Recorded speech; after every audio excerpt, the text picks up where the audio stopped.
Hi everybody, welcome to Out of the Gate, Daily Racing Form's weekend handicapping preview program. I'm Dan Illman, thanks so much for watching. Here's what's on tap this week.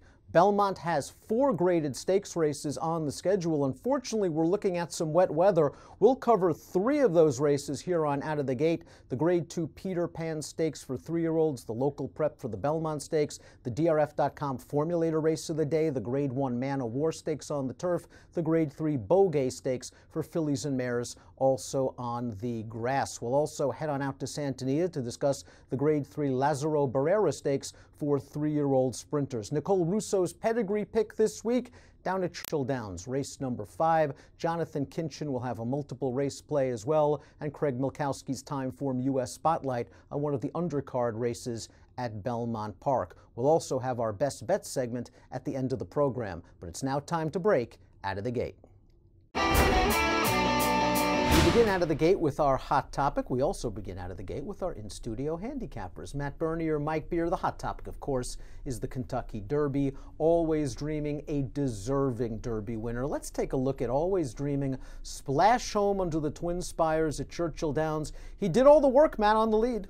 He really did. I guess the thing for me coming out of this immediately, I was just satisfied. I didn't have any sort of feeling of, oh, well, you know, maybe the best horse didn't win. I understand he got a great trip, but he worked the whole way, and he put this field to bed. I thought this was a very, very good effort.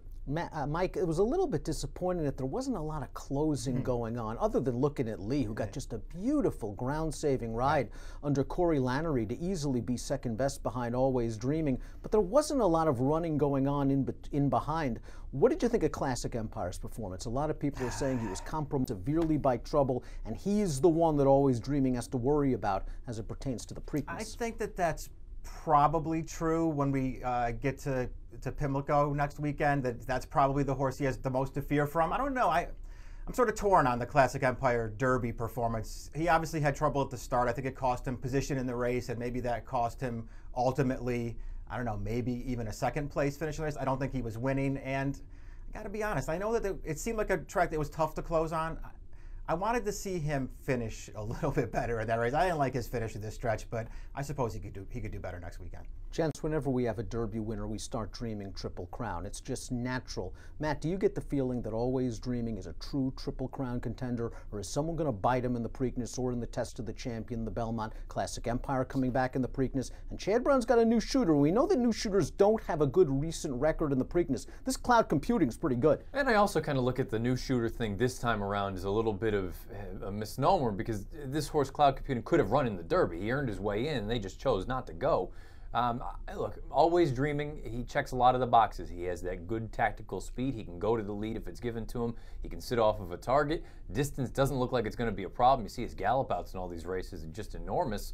I think he has a reasonable shot at sort of completing the Triple Crown. But again, I always think of it one thing at a time. Get through Pimlico first. Mike, you know that Todd Pletcher likes to take his time with his horses and give them plenty of time to recover off peak efforts. Let's take a look at a formulator fact that might be somewhat troubling for Always Dreaming supporters as it pertains to the Preakness Stakes. Todd, over the past 5 years, dirt routes, 1 to 14-day layoffs. He doesn't run them that often, and he doesn't win very often. 1 for 19, 33-cent ROI. Are we overthinking things? Are we simply going to say, if Always Dreaming runs his Derby, he wins the Preakness, that's stat or no? Yeah, I'm going to not put too much stock in that formulator fact. Look, that I know it's true that Pletcher likes to give him time between races. I feel like this horse will come back and run pretty well next Saturday, if only because I think this horse, it's a little bit of a different feel with this horse than the typical Pletcher 3-year-old, I think. First of all, Todd didn't train this horse as a 2-year-old, so that's a little different. And also, just the way that he brought this horse up to the Derby. You know, he sort of kept this horse under wraps for a while. The Tampa race, which was a really easy trip. The allowance at Gulfstream, really easy trip. Didn't have to work at all. And then another soft trip in the Florida Derby. This horse has not had to dig down deep yet. I think he might have something left next weekend. Matt, does this horse look like a Triple Crown contender to you if he gets past the Preakness? Then he's got to face the daunting mile and a half Big Sandy at Belmont Park. Of course, we're running the Peter Pan this week. Chad Brown is a very promising horse in Timeline. Todd's got another one in Master Plan. And the Japanese horse is looming at Baccaris. Absolutely. I think if this horse gets through the Preakness, gets to the Belmont Stakes for the reasons kind of I alluded to before, the running style. For me, that's just so important, so critical at the Belmont, where everyone just assumes, oh, a mile and a half, it's going to set up for some closer that wants to run on all day. Well, more often than not, you see it become more of a tactical race where speed goes a long way. And again, the fact that this horse doesn't have to have the lead, but if it's given to him, he can take it. And I also wonder, too, if we do get to the Belmont and the Triple Crown is on the line, I wonder if they take a page out of Victor Espinosa's book with American Pharoah and say, we're on the best horse, we're going to the front. Mike, you going to crown this horse just yet, or is it still wait and see, or maybe you get a bad feeling about him as it pertains to a mile and a half? I don't get a bad feeling about him. I'll say this, I'm not going to crown him the Triple Crown right now. I think he's going to be awful tough next Saturday. I think the Belmont will probably be the toughest race for him if he gets that far. But, you know, I also feel like there's a way to look at this horse and just say, I have no idea how good he is. I don't think they've gotten to I don't think we've seen the best of him yet. I don't think they've gotten to the bottom of him yet. This horse, there's a chance he's really good. We'll talk a lot more about Always Dreaming, obviously, in next week's edition of Out of the Gate, the Preakness Stakes edition of Out of the Gate. But this week, 4 graded stakes races on tap at Belmont Park. Unfortunately, the weather might not be very cooperative. On the undercard, we've got a very interesting race, and our Timeform U.S. correspondent Craig Milkowski is going to take a peek right now. Hi, I'm Craig Milkowski of Timeform US for Out of the Gate. I'm going to look at Saturday's 9th race from Belmont Park. It's a New York bred optional claiming race, a $40,000 tag or non-winners of 2. The first thing I like to do when handicapping a race is try to determine what kind of speed figure I think it's going to take to win the race today. I look at the Timeform US race rating, and also I try to find the horse that ran the best speed figure last time out and use those as a gauge. You can see here the race rating for this race is a 114, so these are some pretty good New York breds. And then the best last race speed figure was Bluegrass Prevails, who ran a 111 back at Aqueduct in April. From there, I look at the Timeform US pace projector, and for this race, it's predicting the race is going to be fast, as you can see up in the upper right-hand corner. Not only is it projected to be fast, it also looks like it's going to be contentious. The 2 and the 5 are both shown right up there dueling for the lead. And also there's some others tucked in right behind. A little more clear way to look at this is to look at the race preview page in Timeform US PPs, where we list the running styles and the early and late ratings. In this race, you can see of the 9 horses entered, 3 show a running style of leader or speed, meaning they want to be right up on the front end. And another 3 show the running style of tracker, meaning they want to be a length or 2 off the lead and make their move sooner rather than later. None of the speed horses appear dominant in here, so I decided to focus on the late runners.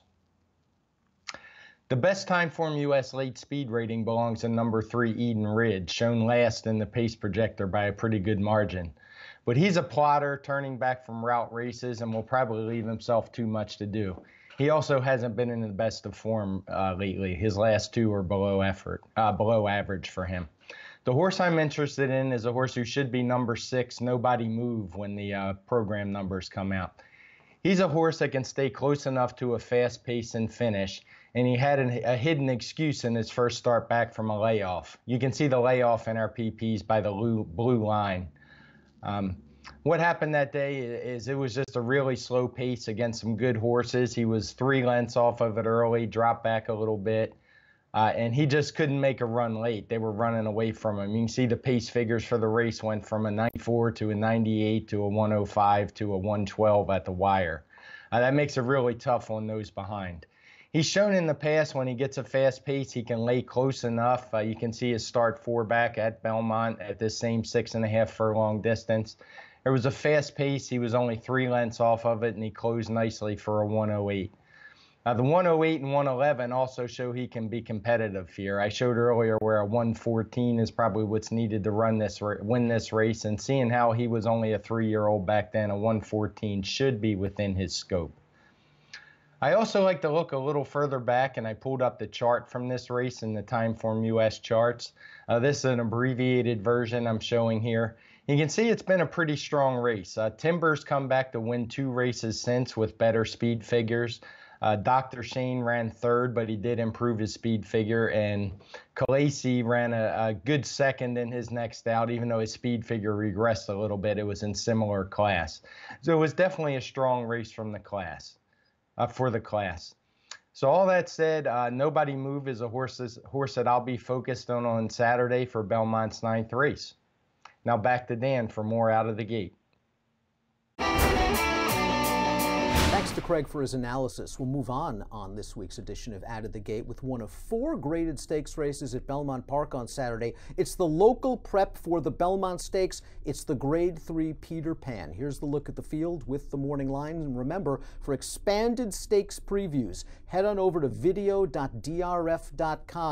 We've got all the graded stakes this weekend, and we cover each horse in depth. Gentlemen, weather's going to be a big story regarding this week's racing at Belmont Park. We're expecting a sloppy track, a soft turf, and that plays very well into the hooves of the favorite, Timeline. Mike Beer, NYRA analyst. Timeline loved the wet track last time. Yeah, he sure did. I mean, he caught a really sloppy track in his second career start, and he had no problem handling it. That was a very weak field that he was in against in here, and he just got a perfect trip, sort of stalking the pace. But boy, it's hard not to be impressed when you watch this run through the stretch. I mean, he just gallops away from this field. This is a very impressive performance for a horse. They paid a lot of money for him. He's really well bred, and he is bred to stretch out.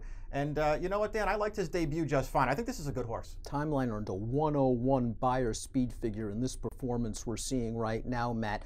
Now, you and I always say on these stakes previews, let's take these big figure slop wins, especially against weaker fields, with several grains of salt. But considering he might get a wet track again, if he runs that 101, he's going to be real tough, obviously. Absolutely. He's going to be really difficult to deal with Saturday if it comes up as wet as it looks. But going back to what Mike had said, too, you know, his career debut came on a dry track down at Gulfstream. And I like the fact that this time around, I understand that was on a wet track at Aqueduct. He was more professional. He was late to change leads down at Gulfstream. It gives off the vibe, or the impression to me anyway, that he's figuring things out. He's getting a little bit more mature, a little bit more professional. And although that big number came in a wet track, occasionally I think you can look at it and say, you know, he's probably the goods. I think he's going to be able to do it whether it's wet or dry. Mike, Master Plan for the Pletcher Barn is the second choice on the morning line. We're going to take a look at Master Plan's rallying third place effort in the UAE Derby. And a lot of folks are down on the UAE Derby because Thunder Snow threw a fit at the start of the Kentucky Derby. I'd say not so fast. Yeah, I think this was a pretty good race, actually. Master Plan, I think, runs fine in this race. You can see him there just sort of closing down the outside. He was never going to win this race. He's never a threat to the 1-2 finishers, but he's just grinding away at the end. I think, in most ways anyway, Timeline probably has the most to fear from this horse. He's going to stay on. He will run all day long. He is, and he's got wet track form too, so you don't have to really worry about that. He's just, to me, Dan, he's such a grinder on the main track. I actually like his synthetic and turf races a little bit better, and I wonder if that's where his future lies. But he's a big player in the Peter Pan. This will be Timeline's first start at 1 1/8. Matt, Master Plan acts like he will run all day long, but do you think he's a true dirt horse? I mean, Todd was kind of reluctant to run this horse on the dirt straight away. Yeah, it's going to be interesting to find out ultimately where his home is. I think it may actually be on the turf. And, you know, the interesting thing is, regardless of how he runs Saturday, whether he puts on a show or he actually is competitive in here, we still don't know if he can stand up on a dry track. And all along they had said that the Belmont was kind of the goal for this horse. There's a real scenario, even if he runs really well on Saturday, that he could go into the Belmont without ever having raced on a dry track. That's a dangerous thing. Pletcher and Chad started off the Belmont meet a combined 20 for 42. Chad also has take your guns in here, Mike. And this horse, like Master Plan, really acts like he's going to appreciate distance. Let's watch his maiden win at this 1 1/8 trip at Keeneland. Yeah, I was pretty impressed with this race. I mean, he got a pretty good trip in this race. There was pace in front of him, and he lost no ground until they wheeled him out there at the top of the stretch. I just like the run that he puts in from the quarter pole to the wire. He really finishes, and he finishes like a horse who really wants to go a distance of ground, so that's a good thing for him. His debut was actually not bad, Danny. I looked at his debut at Gulfstream sprinting and felt like he needed that one. He's going to get better for that performance, and I really think he did at Keeneland. This has been a big move for Chad over the years. Last out, maiden winning 3-year-olds, second off the layoff, dirt route, 7 for 10, 10 on the board. Matt, pick time. You're going against the favorite. Yeah, I'm going to take a shot with Meantime in here. I feel like this race, although it's not a big field, I don't think there's a lot of speed. And I think this horse has one way to go. I think they try to take it to the field, break, put him right on the engine, tell Timeline, you know what, if you're that much better than I am, so be it. But come and catch me, because I think this horse, Meantime, is actually legitimately talented. Mike, you'll hate picking favorites. Yeah. You despise picking favorites. You're in the favorite. Yeah, I'm not going to try and beat Timeline here. Don't get me wrong. I did think about it pretty long and hard. For only a 6-horse field, I actually probably spent a little bit too much time thinking about it. If only because you do have that, the big figure on the wet track that I think you just always want to tread a little lightly with. I think Timeline's good. I think he gets through the Peter Pan. I think Timeline's good as well. Matt mentioned a very good point regarding the pace scenario in this race. Meantime might be able to clear out to the front, but I think Timeline will take up a nice tracking spot in second, getting the jump on some of the closers in this race. 2-1-4 for me in the local prep for the Belmont Stakes, the Grade 3 Peter Pan. Up next on Out of the Gate, we'll move to the turf, weather permitting, for the Man of War. Up next on Out of the Gate is the DRF.com Formulator Race of the Day. It's the Grade 1 Man of War Stakes at 1 3/8 on the turf. Let's take a look at the field with morning line odds. And remember, for expanded stakes previews, head on over to video.drf.com. We cover all the graded stakes races this weekend with extensive horse-by-horse coverage. Gentlemen, we're expecting a soft turf course in New York on Saturday, and that could impact field size here. Highland Sky expected to scratch if the weather is wet, and certainly Twilight Eclipse. He can't stand up on soft going. Mike Beer, if the field scratches, we still got a competitive group. Yeah, I think we really do. I mean, those two scratches obviously would cut down on the size of the field, but I don't think it cuts down on the competitiveness of this field. This is a wide open kind of race, some really good longer distance turf horses in here. The ground, could still come into play. I mean, some of these horses may not be at their absolute best on less than firm ground, and some of them are sort of unknowns on it still, but this is a very, very interesting race. The defending champion, the number 3 Wake Forest, is expected to start for Chad Brown, rain or shine. Matt, this is a horse that beat 3 of these common rivals most recently. We're going to take a look at Wake Forest's performance in the McDermott. A nice, solid effort. He had to come wide. Yeah, you see him right there in the spot shadow, and he finishes very well. And like you say, he's beaten a couple of common foes already in this spot. It is worth noting. I wonder if things change now that more likely than not the ground is going to be less than firm. This is a fine effort. I don't really have any knocks against it. Just how short a price do you want on a horse like Wake Forest, who we've seen in the past? He's not the hardiest. He'll occasionally find 1 or 2 or 3 that are better than him on a given day, but he's an honest sort. He's an honest sort. I'm not where the edge is, where you're supposed to take a short price. Mike, you've always been a big fan of Sadler's Joy, the number 1, and he really came through last time out in the Pan American at Gulfstream Park. We're going to take a look at this race right now. Sadler's Joy got a beautiful ride. Did you see how Julien just kept him in as long as possible, eases him out, and he kicks like a mule in the stretch? Yeah, this horse has a vicious stretch kick, and he's shown this kick in every one of his races. I mean, it's really maybe the last 1/8 of a mile here when he was out in the clear, and he closes this field down at the end. This is a nice performance for this horse. Still, very lightly raced. Only 8 starts behind him. New 4-year-old now. Still may even have some more upside. And if he improves again, boy, he's going to be a handful in here. Mike, your top selection in this race, however, is a little bit of an unknown. A European mare taking on the boys. Ground shouldn't be a problem for the classy Zukova. Yeah, she seems like she really likes giving the ground, so I think if we get the rain, it's not going to affect her in the least. She is a mare taking on the boys in here. That's a question that has been asked and answered by her in Europe. She's beaten the boys before. She's beaten good horses over there before. She took care of Found early last year. This is a really good mare. She has a nice tactical running style. That's what I really like about her, Dan. She's very handy. She stays close to the pace, and she still kicks through the stretch. I think there are a lot of things pointing to her in this race, and if we get that soft ground, it just feels like it moves her up. Matt, Charming Kitten seems to be moving forward with each and every race for Michael Maker. I'm assuming the eventual goal is that 2-mile Belmont Gold Cup, a race that he won a couple of years ago. But you like what this horse has done recently, and he might have been a little too far back last time out in the Elkhorn. In full disclosure, I've never liked this horse, but the important thing about this race here, he's catching some really, really yielding ground that was down at Keeneland, and I think it's going to be very, very comparable on Saturday at Belmont. And I agree, he was much farther than I think he has to be. I think he can be a little bit more forward. And the important thing to note, too, about this race, even before the scratches or possible changes, there's not a lot of gas in this race. He's shown in the past that he can get out there. I don't care that he's goofy with his leads. Again, that was a really, really wet turf course down there in Lexington. I think if you get something comparable to it, never loved this horse. And I agree, I think 2 miles is really what he wants, but I think he's sneaky in here at a big number on Saturday.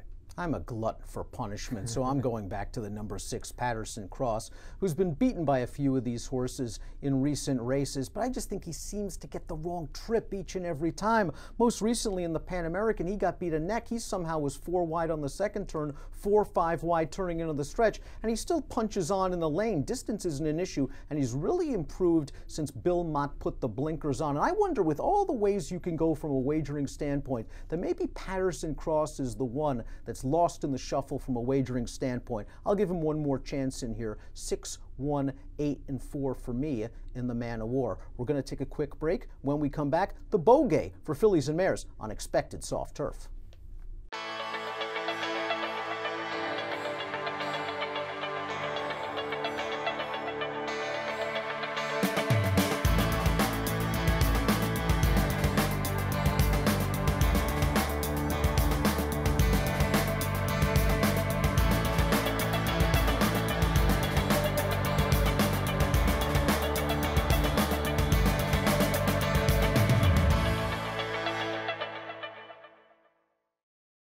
You asked, we listened. DRF Plus has more flexible subscription options. Use DRF Plus Basic for exclusive news and analysis, including our DRF Live real-time news feed. Or go deeper with DRF Pro and unlock buyers, closer looks, picks, and reports, including the DRF Daily Game Plan. DRF TV viewers get 50% off the plan of your choice. Use code DRFTV50 at checkout. Learn more about the DRF Plus subscription plans at drf.com/plus. Welcome back to Out of the Gate. Let's take a look at the field for race number 6 at Belmont Park on Saturday. It's the Grade 3 Beaugay Stakes. $150,000 is the purse. It's at 1 1/16 on the inner turf, which we expect to be on the softer side. For expanded stakes previews, head on over to video.drf.com. We cover all of the graded stakes races this weekend with extensive horse-by-horse coverage. Gentlemen, we're expecting again a wet turf course. DeCita might not run if it's overly wet. And the big story of the race, Mike Beer, is that Miss Temple City, the favorite, she might not go if it's too wet. Yeah, it certainly is the big story of the race. She is way the horse to beat if she runs here. She's a very good horse, 3-time Grade 1 winner last year at 1 mile, but she'll get the 1 1/16 just fine. We'll see what happens, Dan. I'm a fan of hers, but I'm never that afraid to bet against her if she runs. But she's way the horse to beat if she does run. Matt, let's take a look at her most recent performance, and that was towards the end of last year, where she beat a very nice filly in Roca Rojo in the Matriarch. Roca Rojo made her seasonal debut last week with a victory in the Churchill Distaff Turf Mile. Let's say Miss Temple City runs. Can't you make the argument, we haven't seen her in a while, the turf course might be a little less than firm, and she's prepping for Royal Ascot. Maybe she's a vulnerable favorite. I hope she runs, because I'm taking that stance. I mean, she has every right to win. She's probably the best horse in the race. But considering this is going to be her first start in almost 6 months, 5 months and change, it's going to be nothing more than a prep to get over to Royal Ascot. And it's over ground that Graham Motion doesn't sound thrilled about. I think, for me anyway, that all stars align for a horse that figures to take quite a bit of money that I'd like to take a shot against. So you're going to try to beat her, and you're going to try to beat her with Hawksmoor, but you have to tell me what happened last time. I can't, because I have no idea what happened last time. That's the concern, because that was at Churchill Downs in the Mrs. Revere, and it was over ground with some cut in it, and I initially looked at it and said, well, what am I missing here? I wonder, she's been gone for a long, long time, and I think something must have just gone wrong, because she's won on yielding ground in Europe in the past. I look at this race, I go, who's going to make the front? I don't think there's a lot of gas early on. I think this horse, Hawksmoor, wants to be forwardly placed. And I think ultimately that could be the difference maker, particularly over ground like this. She's proven over it, that tactical advantage. I think that could be the difference maker. Hawksmoor, your top selection in the Beaugay. Mike, let's talk about your top selection. You're a big fan of the Shug McGahee 4-year-old fillies. My impression's a pretty good one in New York right now. But on leave, once Shug gave her Lasix, she moved forward with 4 big wins. And last time out in the QE2, and I know it was last fall, she had an excuse. Yeah, I thought she did. We'll see. I mean, it's not like she had some kind of huge finish in that race, but I just didn't really care for the trip she got. Sort of buried down towards the inside the entire way.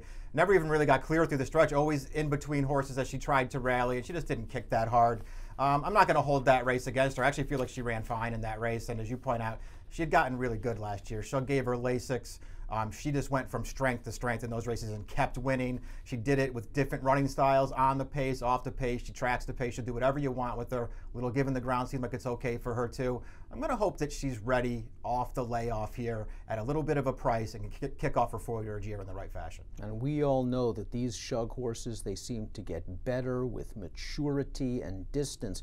This horse might be in for a big season. Time and Motion, my top selection in this race, had a big 3-year-old filly season, culminating with a victory in the QE2 Stakes. Now, she's got some recency. She's run once already this year, and to me it looked like an absolute prep. The Grade 1 Jenny Wiley Stakes, where she was sort of in mid-pack behind a moderate pace, eased wide into the stretch, was one pace, but you got the feeling John Velasquez really wasn't beating up on her. She's getting blinkers on now for her second start off the layoff. You have to go back and formulate her a couple of years, but Jimmy Toner does have some good numbers with turf horses adding blinkers. This horse showed some ability last year. I'm hoping that she handles the soft going, but Time and Motion is my top selection in the Bogay Stakes. Nicole Russo's going to head on over to Churchill Downs. She's got a pedigree pick. I believe it's race number 5. Then we go to Kinchin's Corner for a multiple race wager. Let's go to those segments. Hey guys, Nicole Russo coming to you from Kentucky, where the Derby and Oaks are in the books, but there's still plenty of racing to come at Churchill Downs Spring-Summer Meet. And let's take a look right there at the 5th race on Saturday. It's a maiden special for 3-year-olds and up, going a mile on turf. And this race gives us a great opportunity to talk about hidden turf sires, which can be a valuable handicapping tool if you know how to spot them. Hidden turf sires are those who never ran on turf during their own racing careers, so they might not be what you think of as a turf sire, but their own breeding suggests that they could have run on turf if given the opportunity, and that perhaps their progeny should be looked at on that surface. And one great opportunity right now is Quality Road, who you're watching here winning the 2010 Don Handicap in brilliant fashion. One of 4 Grade 1 victories for Quality Road, who did all of his running on dirt, but he's by elusive quality and out of a Strawberry Road mare, so bred for turf, both top and bottom.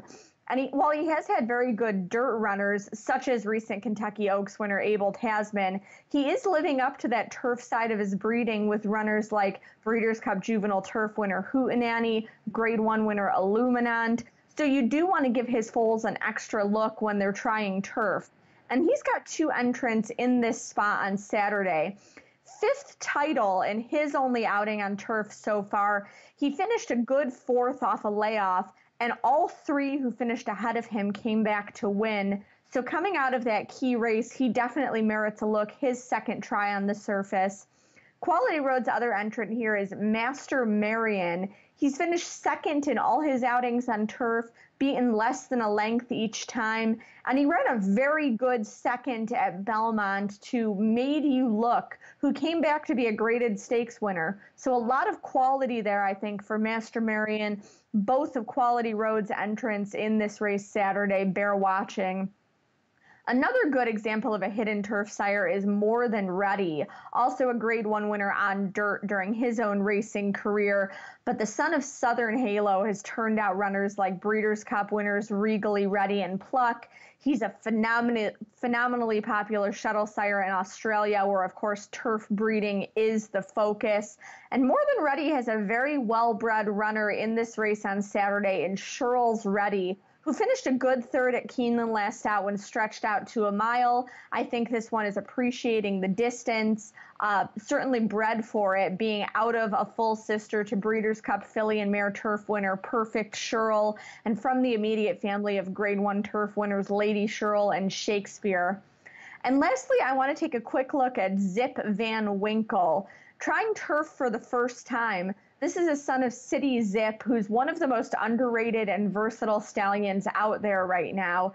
City Zip, the sire of a couple of Eclipse Award-winning champion dirt sprinters, but also the sire of some very good middle to longer distance champion turf fillies in Catch a Glimpse, Day at the Spa. So Zip Van Winkle certainly bears watching if you think that maybe they're going to find his niche here on the turf.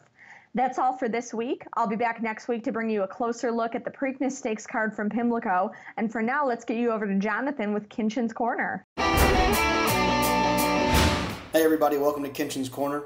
Hopefully you stuck around for the tail end of the video last week when I said if you had an extra 20 in your pocket, throw it on a double with Devisidero and Always Dreaming. Congratulations to Always Dreaming winning the 143rd Kentucky Derby. We're going to go back out west this week for a double in the middle of the card. I got the stakes stacked up in the middle of the card at Santa Anita, starting in race 4. They're going to be running down the hill in the Desert Code. Peter Miller for me in this spot. I'm going to use the 3 Arms runner who ran well on debut down the hill, was a little bit green there, but I thought ran well enough.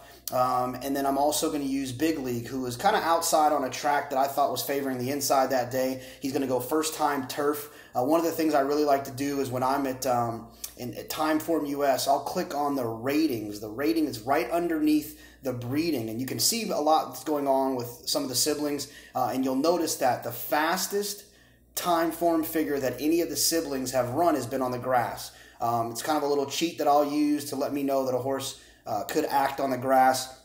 And I think Big League could be one of those. I think Peter Miller does a good job down the hill, especially with young horses. And the other thing about California is when they're working at San Luis Rey, SLR, when you're looking at the workout reports, you usually get a little bit extra value on those horses because they don't show up in all the workout reports on the West Coast, so no one really knows how they're doing. Peter Miller brings them over to Santa Anita fit and ready to run. And then in the second leg, I'm going to use American Anthem. That horse ran way too good, way too many times for him not to be as good as I think the world thought he was going to be. Obviously, his last 2 races left a lot to be desired. I'm excited to see that horse cutting back now, trying 7 for the first time, and hopefully that will be the distance that he's been looking for so that he can perform at his highest level.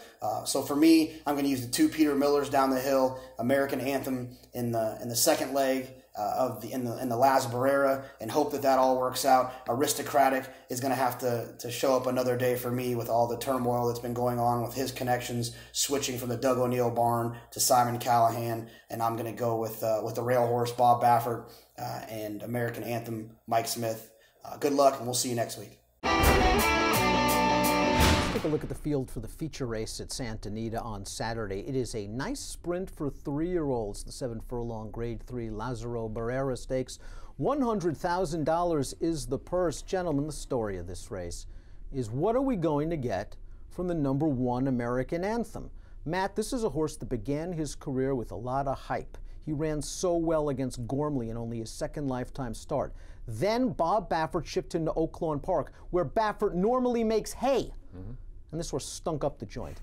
Then he stunk up the joint again in the Santa Anita Derby. Is he going to stink up the joint at a short price in the Lazaro Barrera? Your guess is as good as mine, but he certainly has been a dumpster fire recently. You know, his first 2 starts, he gave off the sort of indication that maybe there was something here. I fell in love with him. I thought his sham was a terrific race. Gormley, you know, they threw it down. His 2 races since have just been dreadful. So if you're going to back him, I wish you the best of luck. And I would just strongly urge you not to take anything too short. Now, Mike, his career debut sprinting. The only time he sprinted in his career, he won. It took him forever to change leads in the stretch. Right. Dug down, went and got the horse on the lead. Sham was a good effort. At Oakland, if you really want to make an excuse, he lost a little shoesy. No. Lost a little shoesy coming out of the gate. Then last time out, if you just look at the running line, you don't watch the race. No. You look at the running line, you say, dueling in between horses, incorrect. fast pace. Come on, forgive him. The problem with that argument, of course, is that the other 2 horses he was dueling with still finished what? There are no 3rd? excuses to be had for his last 2 races. I mean, I hear what you're saying. I suppose it's true that he lost a shoe at Oakland. I don't know about that. And he did race wide in that race, but he never looked like he was going to run. And he was just awful last time. Listen, I like a turn back as much as the next guy. I'm not betting this horse on Saturday. All right, so no American Anthems for us in this race. You're going to take a horse, Matt, that finished ahead of American Anthem in the Santa Anita Derby, a horse that really might appreciate this cutback in distance, and that's Kimbear. Kimbear's Santa Anita Derby, I thought, to borrow one of your phrases, was inoffensive. I didn't think it was good. I didn't think it was bad. I do think getting back to 1 turn is going to be beneficial. His 2 sprints on dirt, I thought both of them were very, very good. He broke his maiden 2 starts back. He got a nice fig, that 87. If you think there's going to be a forward move from that, I think it makes him squarely a contender. The other interesting thing, I think there's a lot of speed signed on in here, and I know that he can sit off of the pace and still come with a run. I like him in here. Mike, you and I are hoping there's not a lot of speed signed on in this race, that the speed will come from the maiden-claiming debut winner Sutton Impact, and that the number 6 Aristocratic, fresh off a victory, is going to sit in the catbird seat. Yeah, I'm kind of, I really don't really care what Sutton Impact does in this race. Maybe he shows speed and maybe he doesn't. I think it would be fine for Aristocratic to just sort of go after that horse early. If he has to track him, I guess he can track him. But I would just like to see Bejarano send this horse, go to the front, try and wire this field. Aristocratic, as we see, turning into the stretch in the San Pedro Stakes on April the 16th, finishing ahead of a couple of longer-priced horses entered in this Saturday's Lazaro Barrera. He did show big speed in this race. He took control of it. There were 3 or 4 horses vying for the lead on the backstretch, and he kept right on going in professional fashion. Now this is going to be his first start for Simon Callahan, and he is going to have to stretch out to 7 furlongs. But Aristocratic, I think, is a true sprinter. I think the jury's still out with American Anthem and Kim Bear. I have a feeling Kim Bear might be more of a sprinter than American Anthem. I think American Anthem might be more of a middle distance horse, but I'm going to go with the sharp runner in here, the number 6 Aristocratic in the Lazaro Barrera. Up next, our Saturday Best Bets.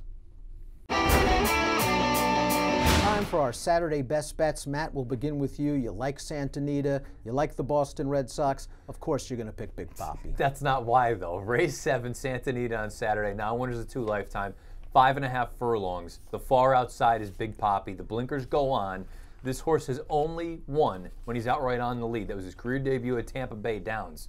Most recently, he was at Golden Gate on the Tapeta. They went 45 for a half mile. This is after he broke slow from the inside. There's a lot of things going on. The blinkers get added. I think he's the speed of the speed. At 5.5, I don't want to be anywhere else at Santa Anita than on the front. I think Tyler Bays sends him out there. He clears off. Big Papi. Mike Beer, a NYRA analyst. You're going to Belmont. Could be a rain-affected main track. It could be a rain-affected track. Race number 1, though, is a maiden claiming race. Nothing special here on a card with 4 stakes races. But Driven West is a Baffert cast-off from Southern California. Made his first start on the East Coast for Jason Service last time at Parks. And this horse just got hooked. We're going to pick it up here in the stretch. This is what's known as a stagger fest for him. But this horse got hooked into a really fast duel early in the race. The horse that's going to run him down here, a perfect trip closer who has run nothing but races that are too fast for this field that Driven West is running in on Saturday. This horse looks loose on the lead to me in this race, Dan, unless one of the first-time starters has speed. And if he gets loose on the lead, he's not going to be easy to catch.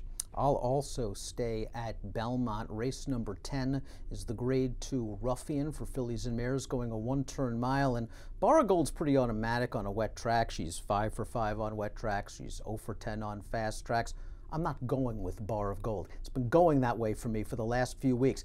Bar of Gold is a really nice New York bred mare. I'm not sure she's that 109 buyer that she won over that she earned over a wet track 3 starts back, and I think she's going to get bet like she's that 109 buyer horse in the waiting. I want a lightly raced horse. Let's take a look at Indulgent for Kieran McLaughlin.